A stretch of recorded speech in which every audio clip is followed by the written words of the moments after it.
Hi world, it's me, Abbayabbadoo, and today we're going to talk about some unsafe pet products. So I'm going to start with bedding, and then I'll move on to toys and stuff. So I think the first one, which should be obvious, is scented bedding. It can cause breathing issues, infections, and you shouldn't be using any bedding that is scented. Another one is the cotton bedding that you find for hamsters. I actually did mention this in a video and I've got a clip of it. And the reason it's unsafe is because their limbs could get tangled in it, which could cut off circulation, could even amputate their limb. And also when they eat it, because they're an animal, they might chew on it, it could get tangled in their digestive system. And on the subject of the cage, the whole cage in general, wire bottom cages, most animals, I'm pretty sure sugar gliders, this doesn't really stand for them. I don't know much about sugar gliders. They will get bumblefoot because the walking on the wire constantly will give them bumblefoot, which can turn deadly sometimes, most of the time if it's not treated. And you'll find these in a lot of hamster cages, tunnels, like the plastic tunnels that they'll climb round to get to different parts of the cage. They're really dangerous because they're that thick, even smaller probably. Say you got a Syrian hamster, imagine how fat that gets. You know, they get bigger than you think they do. They could get stuck, the ventilation isn't good, and when they chew on the corners they get quite sharp. Exercise balls, again, no ventilation, they can't control how fast they're going in it. As much as you think, oh, they're running, they can stop, they can stop and it can easily keep rolling. And their feet, again, could get stuck in the little air gaps, in the little ventilation holes, could amputate a limb or just injure it in general. And because there isn't enough ventilation, they can also overheat and give themselves heat stroke. Small cages, I should have probably started with the small cages. Just don't bother. People say they go to pet shops and they get a starter cage. They don't exist. There is no starter cage. If you can't afford the initial cost of an animal with the cage or the toys and the bedding and everything they need, then you can't afford the animal, you need to wait and save up for a bit. That's what I did for my rats. I couldn't afford it all at one time, not a lot of people can.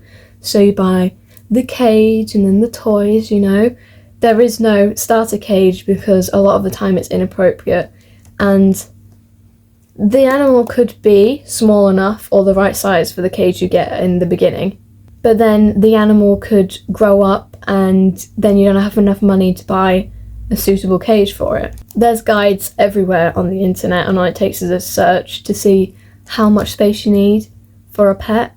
And I have made this mistake. A lot of pet owners make this mistake of small cages, wrong housing, wrong bedding. But all you gotta do is just research and learn and fix your mistakes.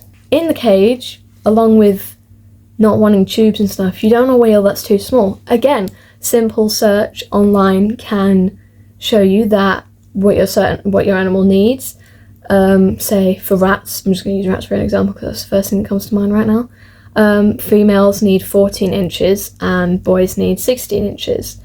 Or I don't know how big a wheel should be for a hamster because I don't own hamsters. But all you got to do is Google it, and their spine should lay flat. When they're walking, they shouldn't be scrunched, And along the lines of wire bottom cages, you don't want the wheel to be made out of wire, which a lot of people think is practical because when they pee it goes through it. It's not. Just get a plastic one, wipe it when they pee on it, if they pee on it.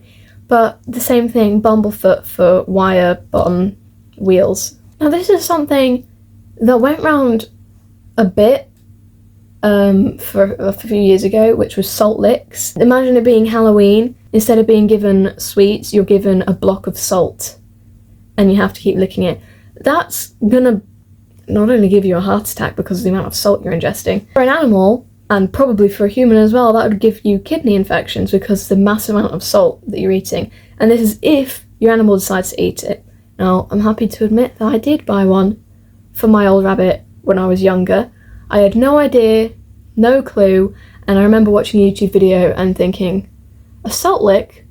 That looks like something I have in my cage. And I took it out after I found out he could die from a kidney infection. And also, it causes mineral imbalances. So just don't bother buying one. It's really, really unhealthy, same as it would be unhealthy for a human. Chew toys, especially the ones that are like, you know, the little huts with straw on them. I'm sure I could find a picture somewhere. They are made purely of sawdust and honey.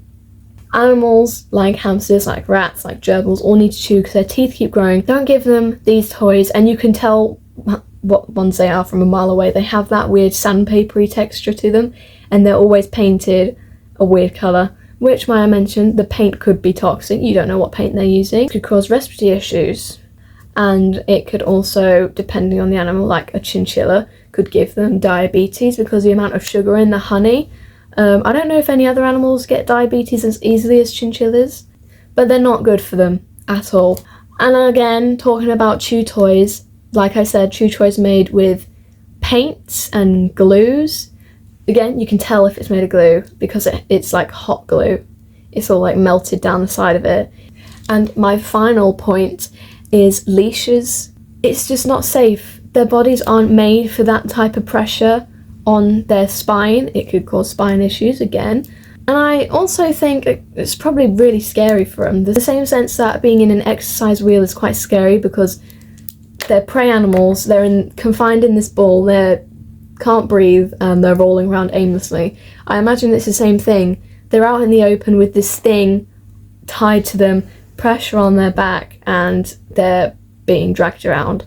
But with all this in mind, please buy safe chew toys. Things like wicker balls, anything made out of wood that isn't glued, loofah chew toys that aren't coloured. But on that note, I will see you all in the next video, whenever that may be, and I'll see you all soon.